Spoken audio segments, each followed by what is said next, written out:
It was the news we were all worried about. Let's talk about it.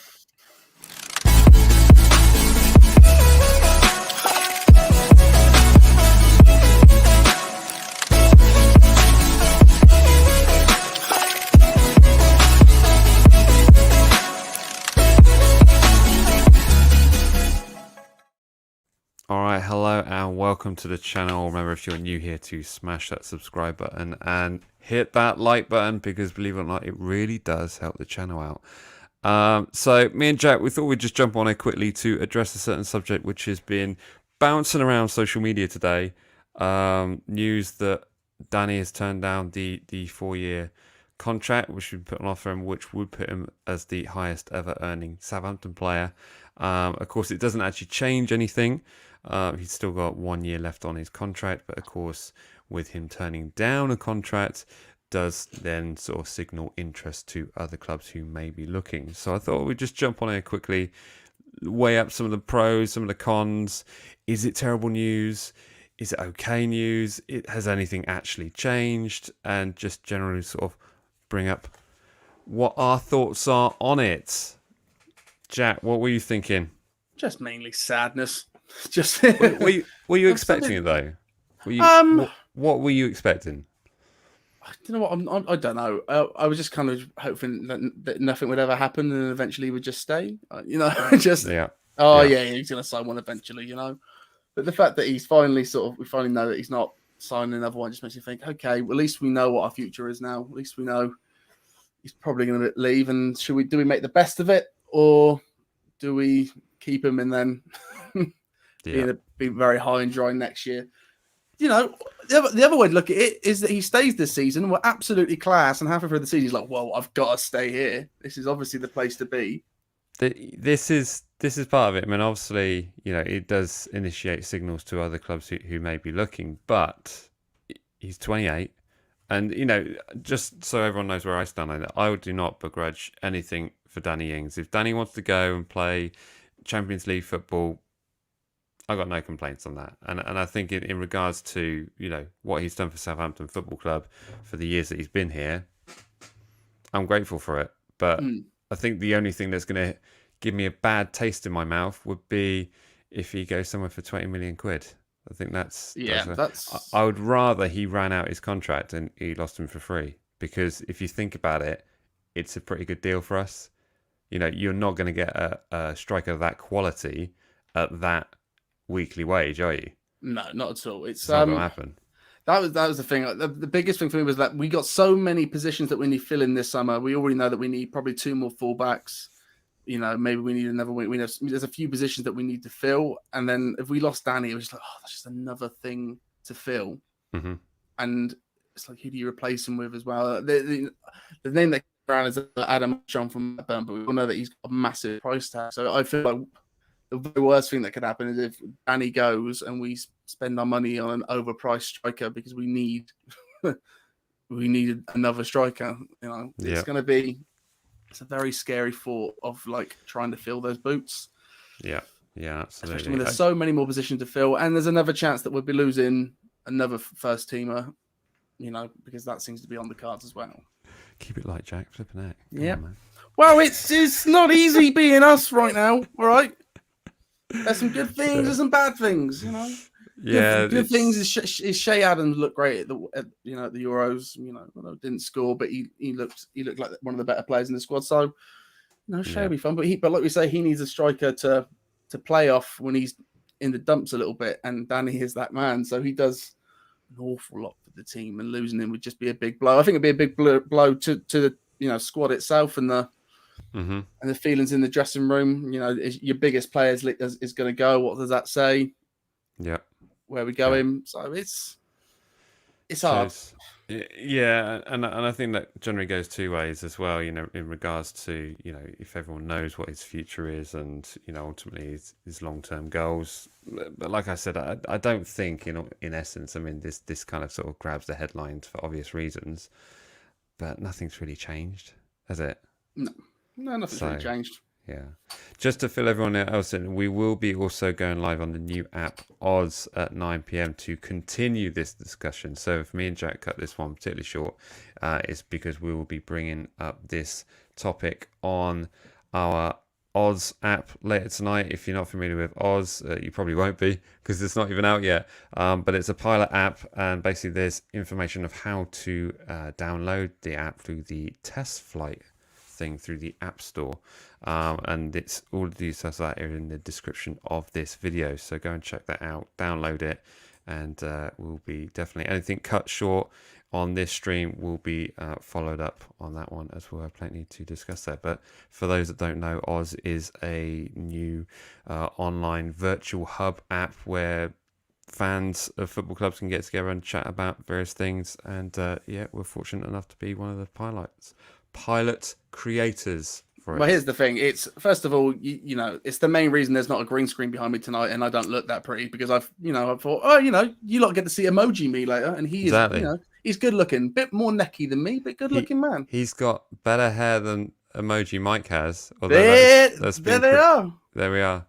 I have spoken to the guys, and they are correcting my hair, because there is texture to it. It's not a clip-on Lego one. It's not, Jack. Don't. It's texture to it. Look at it. Well, that's the wig that Mike puts on over the hair that actually does look like that. It's like bike helmet that looks like your hair. You know, Mike was born with silicone hair. It's a very rare disease. Clips on, clips off. It's great. Lego head. It's it's more the stare that one's got that's giving me the vibes right now. But when you see him dancing and moving, you're gonna love it. It's a good time. It looks great fun. So go and check us out. We'll be on Oz tonight from 9 p.m. And we'll be hopefully maybe in our stadium. I don't know. That's not confirmed yet. But that is the long-term plan to go back to the Dell. Come on. So there we go. There we go. I tried going back to the Dell recently, but it's just flats, and people who live there aren't cool with you just sort of wandering about screaming Southampton songs. Apparently, it's just not on. Yeah. So just briefly looking back at the Danny subject, where do you think he's going? Or where do you think he's going to end up if someone big jumped over? I mean, one thing I will say is if he ends up at Spurs, I'm going to go nuts. Well, here's the thing. If City somehow buy Harry Kane, like some of the rumours are saying, it'd probably go to Spurs. That's what I'm worried about.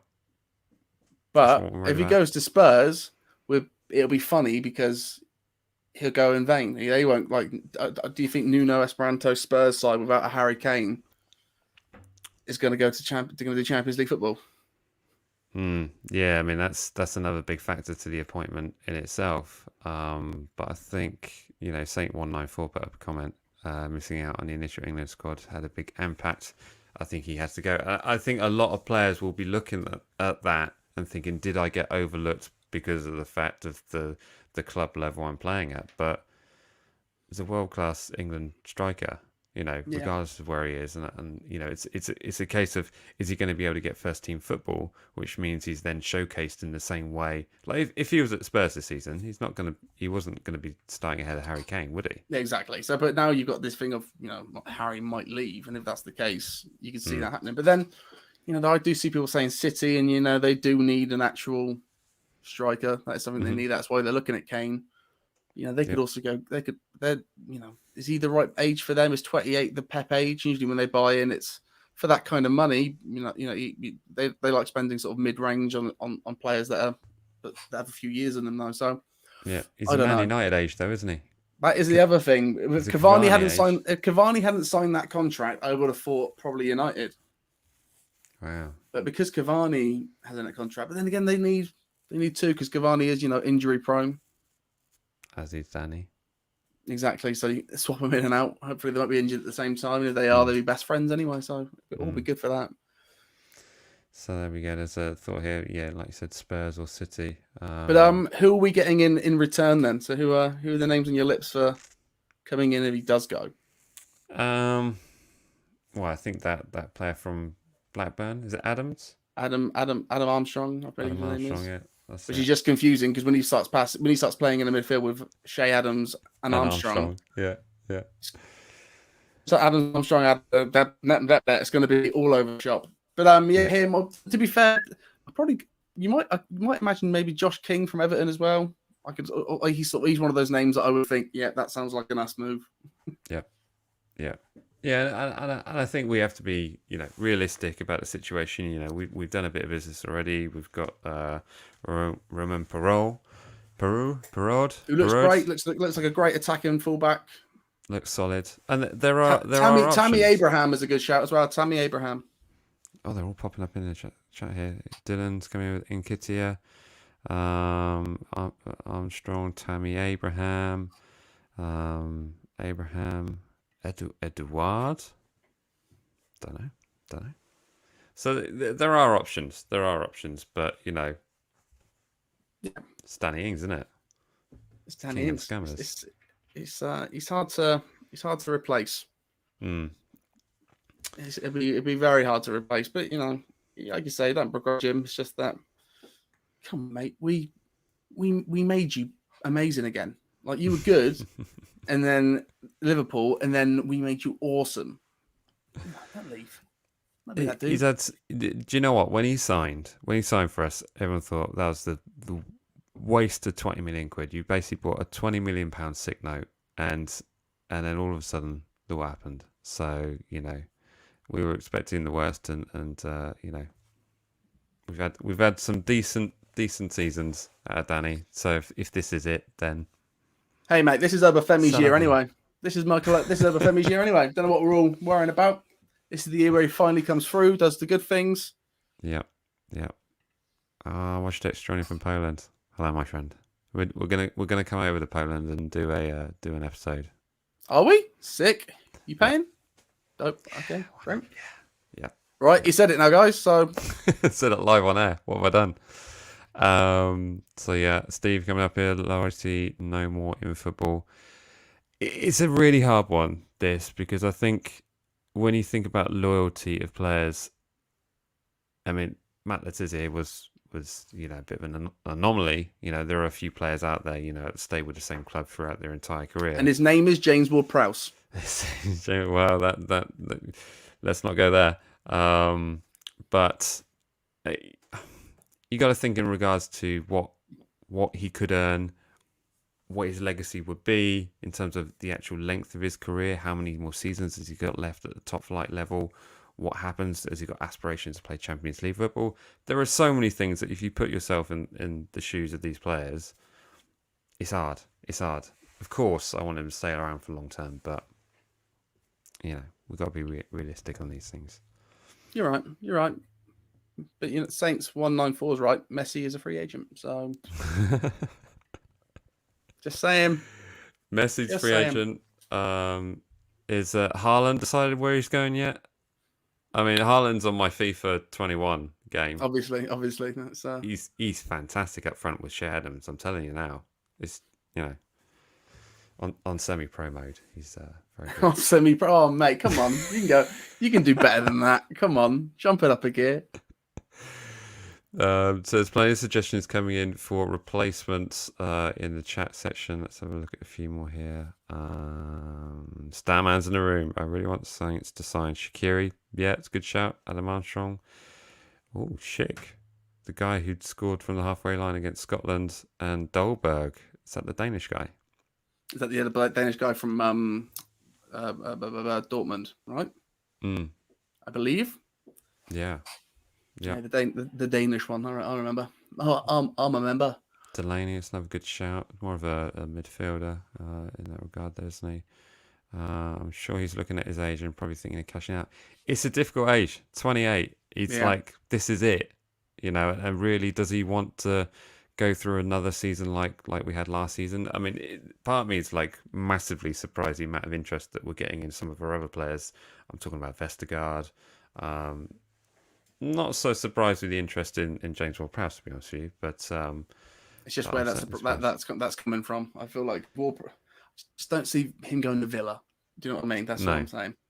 I see him swapping out for Hendo. Is that because we're all watching the World Cup and screaming if James Ward-Prowse was here, that it would be like six goals a game? No, well, I think I described. I was watching the Ukraine game, and I said, "Oh, Hendo's coming on. It's just a poor man's James Ward-Prowse, isn't he?" And everyone was like, "Yeah, you're right." And I was like, "Oh, what have I said? What have I said?" Moving the room. I would like to say, obviously, we didn't do anything for the game, but in the room, I did in a bit very Jack manner say this game's going to be 4-0 and Harry Kane's going to score a brace. No and then way. it happened, and I was like, "Oh my god!" And it was just cool stuff in the game. It was. You should have seen me, guys. I was so clever. So this means we're probably going to win it. Yeah, yeah. Someone actually who came over, I had a bit of a garden party as well, all legal, all COVID safe, and all that kind of stuff. And he actually put a bet on for Kane to get 2 goals. And I said it was a decent shout because if he's going to get 2 goals from any game, that was going to be it, wasn't it? So see, this is how we find happiness in these dark, Danny times. We talk about England who are doing pretty good. Hughes tried to sell Ward-Prowse to Watford for 12 million. Yeah, it wasn't that long ago when things were happening like that. That was one of the main reasons I was happy for Wales to go out the Euro, so I can pretend to stop listening to Mark Hughes. Like I was like, oh, for God's sake! Like, all right, great. Hughes and Robbie Savage are here. Can we get that? Guys, I'm enjoying you being here. I love the Welsh, all good, but I want your punditry to go away. Yeah, and I think the absolute biased commentary of Robbie Savage for the left set FA Cup run as well was just it's sickening. So fair play, they won it, but although what I will say, what I'm taking from this World Cup is that Ali McCoist needs to be used on every channel. Everyone should employ Ali McCoist because he is the best commentator. He is the best. He is the best indeed. Right. Well, thank you all for joining us here on this. I say brief. We've been chatting for 16 minutes here. I feel like you tell the slightly comment about what we're doing in a minute. Maybe they missed out on all the good stuff at the beginning. Yeah, absolutely. We're going to continue this conversation over on the new app Oz, where we'll be hopefully chatting in a makeshift The Dell as cartoon versions of ourselves, basically involved in two-way conversation, bit like this, but without a studio and in a virtual environment. So it's going to be a lot of fun. It's a test flight app you need to download to get the Oz app. Information of doing that is in the description of this video. It's very simple to do. Simply download test flight app, download Oz, and it does it automatically, and you log in and we'll be able to continue this conversation over there. But it's a bit of fun. They've designed a whole new stadium environment for us, hopefully with crowd settings, but it's an app that's going to be launching later this year, and this is basically a preview test run to see how it works that we're giving you exclusive access to. So go and check us out and go and find us on there. Details in the description below. Oz, there we go. Got it all ready to go. Look how exciting it looks. Look how exciting it is. Look at that. You can see they have sorted my hair. Fantastic. They have sorted, yeah. Look at Mike's hair. It's much better than it was on the screen. Go and put that grey hoodie on. I won't need to. I'll be there. Thoughts on Vesti? Just quickly, as Steve jumped on here. I think we bought the replacement of Vestergaard with Salisu. So look, if I wouldn't be surprised if next season we're playing with Salisu, Jack Stevens, and Bednar at the back and 2 fullbacks. Yep. Yeah, I can see us being a very defensive team next year. Very defensive. Hope you've all enjoyed watching those slow parts of the England game, because that will be what most of our season will be. But we'll talk about that on the Oz app. We will indeed, and we'll certainly not miss Vestergaard's pace, but we'll miss his towering headers, and we'll never know if he can blast one in from 40 yards. There we go. Yes, sadly, you do have to have an iPhone. That's only one of the things they are sorting out for Android and other devices, but that is coming later on. Good stuff. Well, as always, thanks to everyone who's joined us here on the chat section. Get involved in the discussion. Let us know what you think about the Danny situation in the comment section of this video. And we'll be following up as this story progresses. If it does progress, or if it's just the fact that Danny's going to run out his contract at Southampton, which... No, it's not a bad thing. Not a bad thing. So there we go. Awesome. So as always, it is a bad thing. It is a bad thing, but it's a little bit inevitable. But there we go. This is the life you choose when you become a Southampton fan. Oh, get used to it, people. Buckle up. Right. As always, remember to like, comment, share, and subscribe, and we will see you over on the Oz app at 9 p.m. tonight. All right. We'll see you then. Cheers. See ya. Bye. Hello.